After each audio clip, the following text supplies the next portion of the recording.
In the fall of 1985, 9 grain elevators within 40 miles of Fairmont, Minnesota closed their doors. Some sold to the co-ops, some just locked up and walked away. The signs came down, the scales went quiet. The farmers who had sold grain to those elevators for 20 years had to drive further or accept whatever price the next nearest buyer was offering, which was not always a fair one. 9 elevators in one season, in one corner of one state. And while they were closing, one elevator in a small town just south of Fairmont kept running. It opened at 6 in the morning and closed at 7 at night during harvest, and it weighed grain accurately and paid on time and answered the phone when you called. The person running it had never worked in a grain elevator before her father died. She was 44 years old. She had been helping raise her younger brothers, then raising her own family, then helping her father with the books for 20 years, but never the elevator itself, never the scale tickets, never the grain trading, never the equipment. Never the part that required you to walk onto the scale platform with a farmer twice your size who thought you had no business being there and tell him calmly what his corn was going to bring that day and why. The banker in Fairmont told her she should think about her options. The competing elevator 12 miles away sent a man over who said he'd make it easy on her. 3 of her father's former employees weren't sure they could work for a woman. This is what happened anyway. Her name was Evelyn Hargrove, though nobody in Martin County called her that.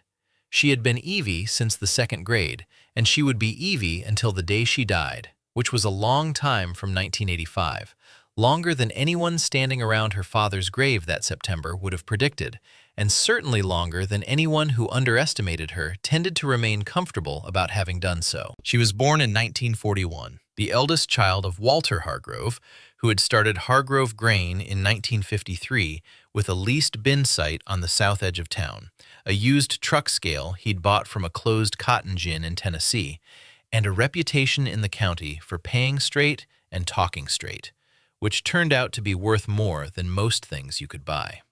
Walter had not started with advantages. He had come back from Korea in 1952 with $200 in savings, a partial college education he had not finished, and an acute awareness that the only thing he was genuinely good at was thinking about grain markets. He had grown up on a farm in Nobles County, and he understood grain from the production side, and he had spent his time in the Army reading everything he could find about commodity trading and the economics of the country elevator business, which was not standard reading material for a 23-year-old from southwestern Minnesota, but Walter Hargrove had never been entirely standard. He borrowed money from his father and from a cousin and from the same bank in Fairmont that would, 32 years later, gently suggest to his daughter that she consider her options. He built the first bin in the spring of 1953.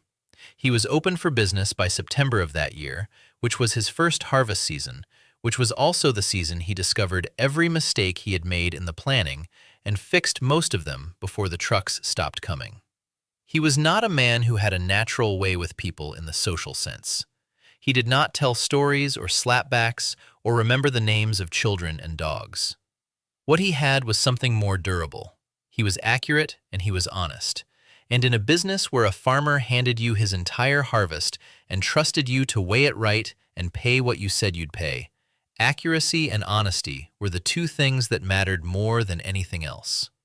Word moved slowly in 1953 in Martin County, but it moved. By the end of his first full year, Walter Hargrove had 23 regular customers.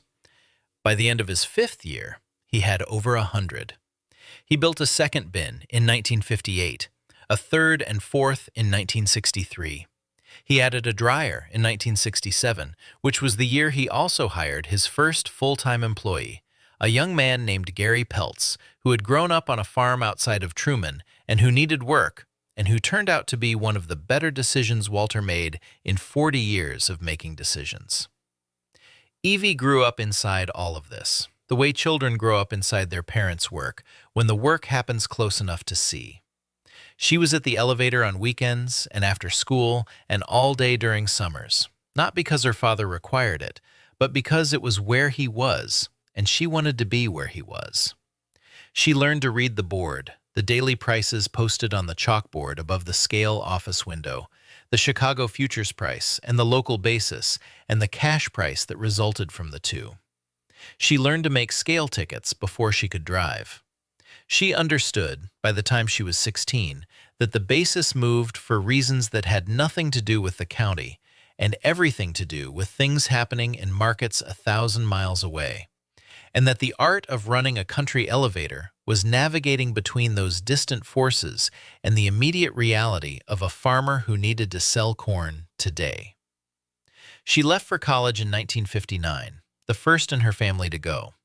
She studied home economics, which was what ambitious women from rural Minnesota studied in 1959, if they went at all, because the other doors were not yet fully open. She married a man named Robert Colby in 1963, a decent man who worked in agricultural insurance and who understood, because he had grown up in farm country himself, that Evie's connection to her father's business was not a hobby. They had 2 children. They lived 12 miles from Fairmont, which meant Evie was at the elevator often enough that it never felt distant. When Robert died of cancer in 1978, he was 41, it was fast, the kind of fast that leaves you looking at a calendar, trying to account for how 6 months became a funeral. Evie moved back to town and took over the bookkeeping for the elevator, full-time. Her father paid her a salary. She kept the books precisely, updated the accounts receivable, managed the payroll for Gary and the seasonal employees, and handled the correspondence with the grain merchandiser in Minneapolis. She did not run the elevator, but she was inside it in a way that would matter later. On the 3rd of September, 1985, Walter Hargrove drove to the elevator at 5:30 in the morning, as he had done every working day for 32 years. He unlocked the office. He started the coffee.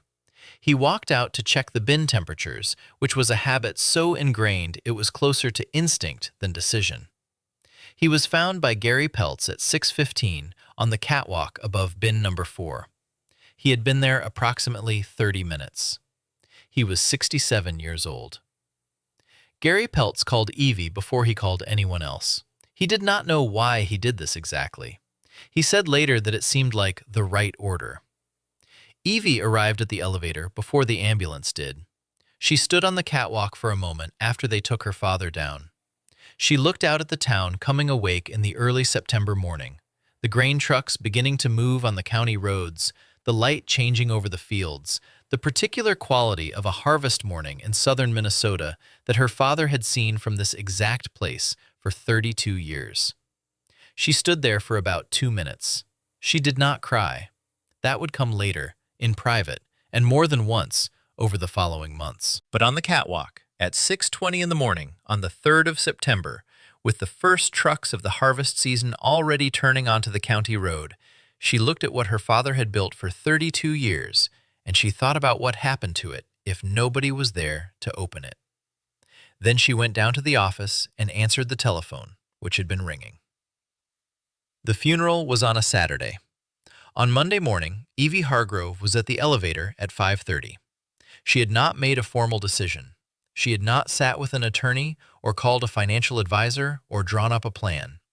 She had simply understood, somewhere in the 2 days between her father's death and that Monday morning, that if she was not at the elevator when it opened, it would not open.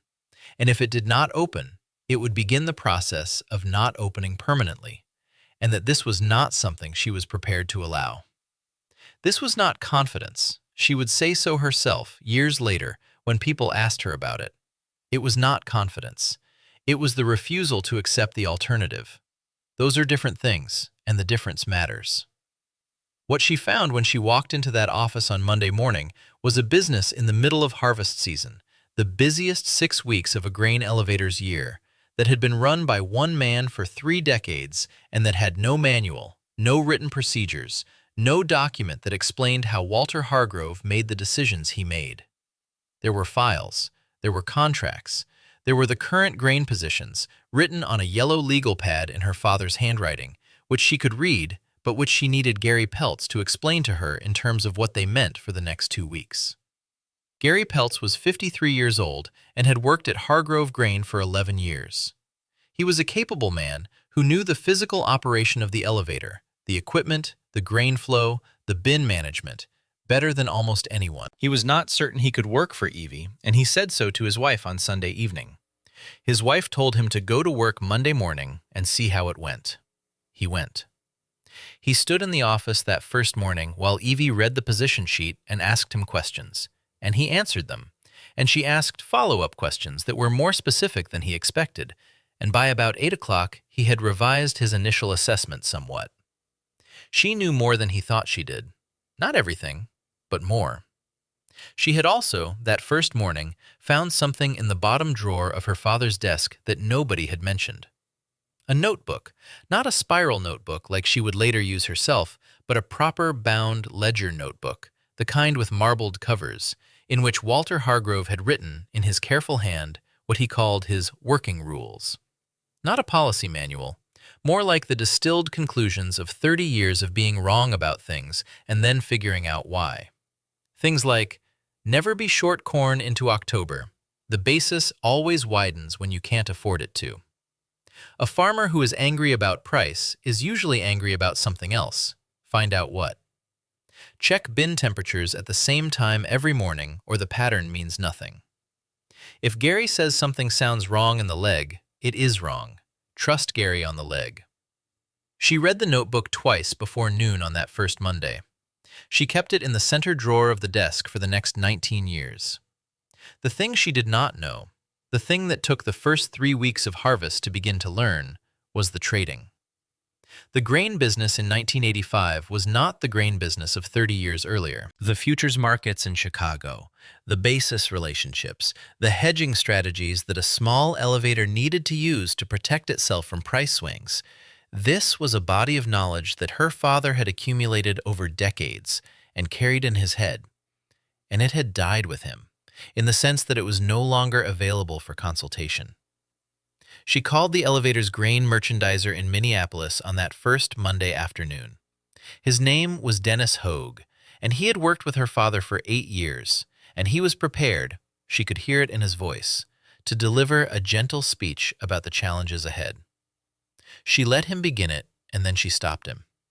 I need you to explain to me, she said, what our current position is, what it means for our cash flow over the next 60 days, and what you would recommend we do about it, in terms I can work with, not in terms designed to impress me. There was a pause. All right, Dennis Hogue said, and he did. She wrote everything down. She wrote it in the same spiral notebooks she had used when her children were young, and she was keeping track of everything that needed to be kept track of. Because the format of the container doesn't matter, only what goes in it.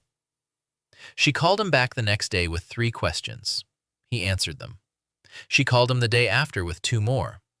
By the end of the first week, he had stopped being gentle with her and started talking to her the way he had talked to her father, which was what she had been working toward. The farmers came in the way farmers come in during harvest, steadily, in the morning hours mainly, trucks loaded with corn at 22 and 23% moisture that needed to be dried before it could go in the bin without spoiling.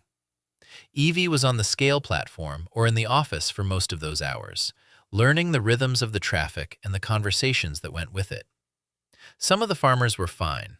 Some of them were not. There was a man named Carl Eberhardt who had sold grain to her father for 20 years and who pulled onto the scale that first week and looked at Evie through his truck window and said, not cruelly, but plainly, that he wasn't sure about this arrangement.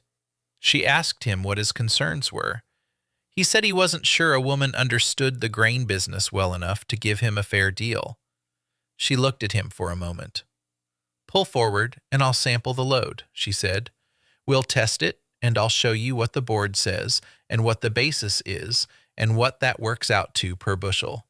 If the number's wrong, tell me where. He pulled forward. The number was not wrong. He came back 3 days later with another load. He didn't say anything about his concerns again. There was also a man named Roy Stimson who was not fine in a different way, who came in loud and impatient, the way some men are loud and impatient when they are under financial pressure and taking it out on whoever is closest. The farm crisis in 1985 was real in Martin County, and a man who was behind on his operating loan and watching his corn price fall was not always a man at his most composed. Evie had seen this before, working beside her father. She knew what it looked like. She gave Roy Stimson what he needed: a fair price, an accurate scale ticket, and no reaction to the tone. And he settled down the way people settle down when the thing they're actually upset about is not the thing in front of them. He settled down enough to come back the following season, and the season after that. He was not a man who apologized directly, but he was a man who came back, and in a small-town grain elevator, coming back is its own kind of apology. Not all of it was farmers. Some of the hardest days in that first harvest were internal.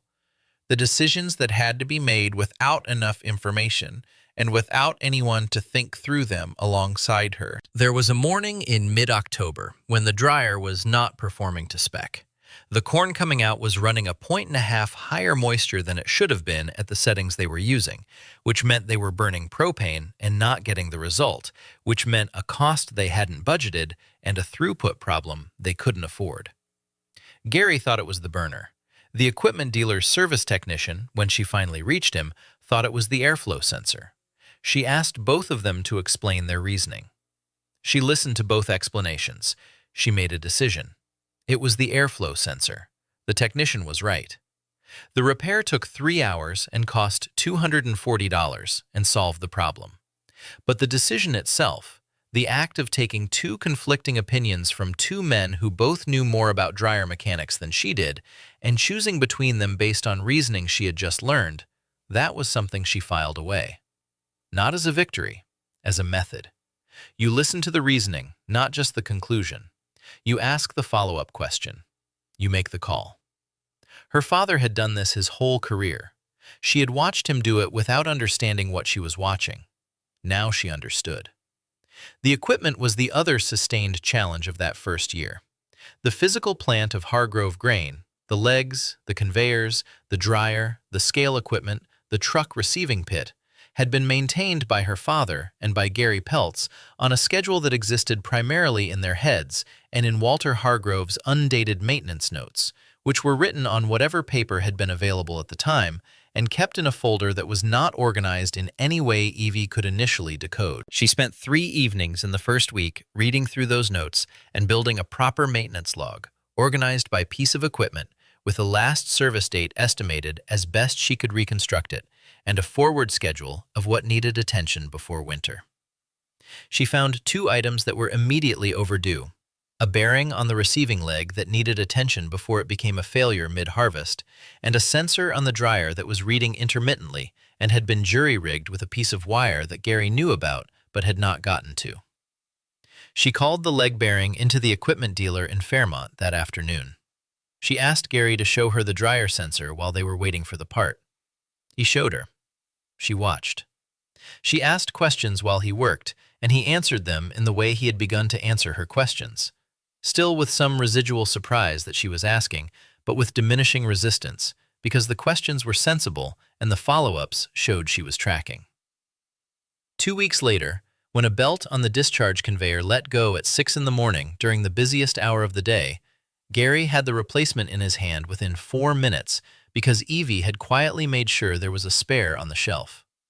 The conveyor was down for 22 minutes. No trucks lost their place in line. Nobody missed a load. Gary Peltz told his wife that evening that he thought it was going to be okay. The competing elevator 12 miles away, a larger operation run by a man named Denton, who had sent his representative over in those first weeks to make it easy on her, had not given up entirely. Denton himself came to see her in October, after harvest had peaked, on the kind of day when the office was quiet enough to talk. He was not unfriendly. He made a reasonable offer. He said it would be a fair price for the property and the equipment and would give her a clean exit from a difficult situation. She thanked him for coming. She told him she would be in touch if her thinking changed. He drove back to his elevator and told his manager that he wasn't sure she understood what she was walking into. She understood. The winter of 1985 into 1986 was when she learned the full weight of it. The harvest had gone well enough. She had gotten through without losing a major customer, without a significant equipment failure, without a trading mistake that cost her more than she could absorb. But winter was when you looked at the numbers without the distraction of the trucks coming and going, and the numbers were not comfortable. The elevator's operating margin was thin. The grain market was in a period of low prices that compressed the spreads that small elevators depended on. The interest on the business loan, taken out when Walter expanded the bin capacity in 1979, at rates that had seemed manageable then and were less manageable now, was a fixed monthly commitment that did not care what corn was trading at in Chicago. She sat with the numbers every Sunday evening at the same desk where her father had sat every Sunday evening for 32 years. She was not a trained accountant. She was a woman who had kept books on the side for 20 years and who had learned in those years that a number that surprises you is a number you didn't look at soon enough.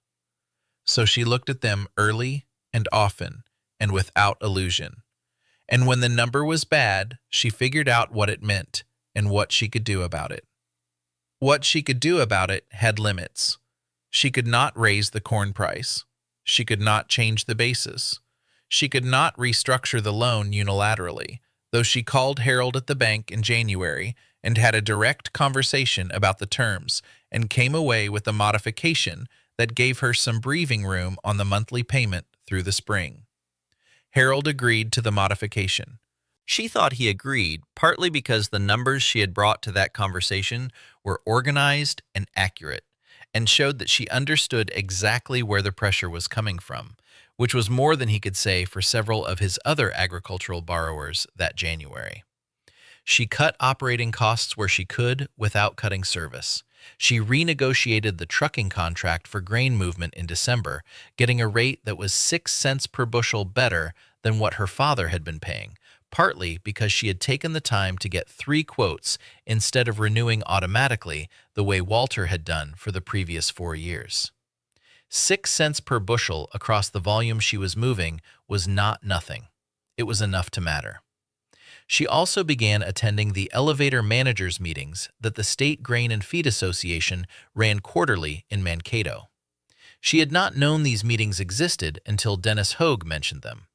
She drove to the first one in November, 90 minutes each way, and sat in a room with 43 men and listened and asked questions and took notes and drove home in the dark. She went to every meeting after that for the next 6 years. The men at those meetings were not unfriendly, exactly. They were uncertain. A woman running a country elevator in 1985 was not unprecedented in the state of Minnesota, but it was not common, and the grain business in those years was under enough pressure that the men in that room were not always at their most generous with attention or advice. Evie did not need their generosity. She needed their information, and she got it by asking direct questions and listening to the answers and following up when the answers were incomplete.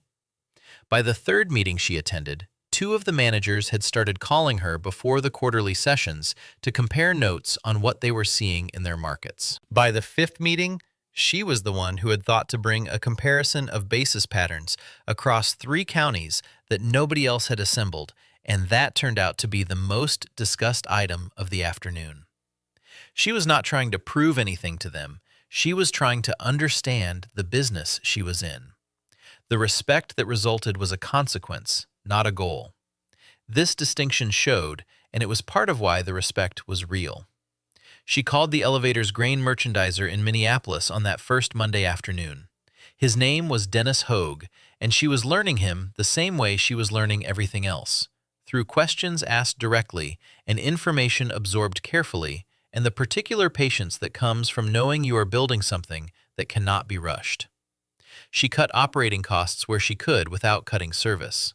She called 3 of her larger farmer customers in January and had honest conversations about what the coming season looked like and what she needed from them to stay viable. Conversations that Walter Hargrove might have had in a different form, but that she had in her own form, directly and without theater. Those conversations produced a level of trust that she had not expected to build so quickly. One of those farmers, a man named Harold Schroeder, who had grown corn and soybeans on 1,200 acres south of town for 30 years, told her after one of those conversations that her father used to talk to him the same way. "He'd tell you straight what was what," Harold said. "Not every elevator does that." "I learned it from him," Evie said. Harold Schroeder brought her his entire crop the following fall, all 1,200 acres worth. He had been splitting his business between Hargrove Grain and the co-op elevator in the next town for the previous 4 years. He stopped splitting it. The spring of 1986 brought a problem she had not anticipated, which was a propane supply issue with the dryer. The supplier she had been using, the same one her father had used for 15 years, was restructuring his delivery routes and could no longer guarantee her the volume she needed at the times she needed it during drying season. She found this out in March, which gave her 6 months to solve it before it mattered. She called 4 propane suppliers in a 2-county radius. She got 3 quotes. She negotiated a contract with a supplier out of Windham who agreed to priority delivery during the October and November drying window in exchange for a full-year supply agreement that was slightly better for him than what she'd been paying before. She signed it in April. Gary Peltz, who had been in the grain business long enough to know what propane availability in October could mean, told her this was the right call. "Your dad usually figured this out in August," he said. Then it was always a scramble. She filed that away. The farm crisis in southern Minnesota ran its full course through 1986 and 1987 and into 1988. More elevators closed. More farms went to auction.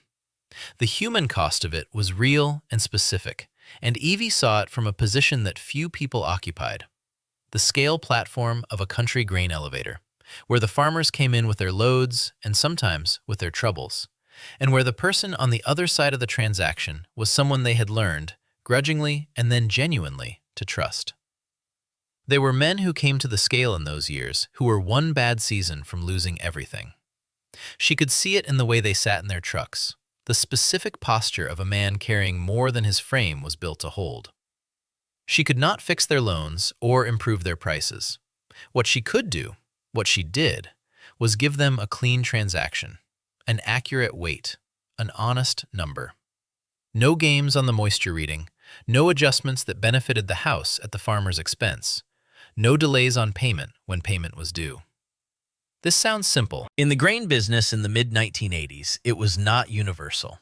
There were elevators in that region that had developed the habit of shading the moisture readings slightly, not outrageously, just a point here or there, in ways that accumulated into real money over a season.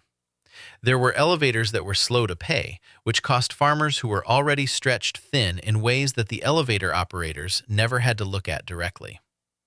There were elevators that changed their terms late in the season when farmers had no other option because the distance to the next buyer was too great and the crop needed to move now. Hargrove Grain did none of this under Walter. It did none of this under Evie. The scale was calibrated on the published schedule. The moisture meter was checked weekly. The payment terms were the payment terms. This was not generosity. This was the business her father had built, and she was not going to be the one who changed it. The farmers knew. They did not always say so directly, because farming men of that generation in southern Minnesota did not often say things directly that could be understood indirectly. But they came back. Season after season, through the worst years of the crisis and into the recovery that followed slowly and unevenly into the early 90s, they came back. The moment she knew the elevator was going to survive came in the fall of 1987. Not in a single conversation or a single transaction, but in the accumulated weight of a harvest season that was the busiest Hargrove Grain had seen since 1981. Farmers who had been going elsewhere came back. Farmers who had never used Hargrove Grain tried it once and came back the following year.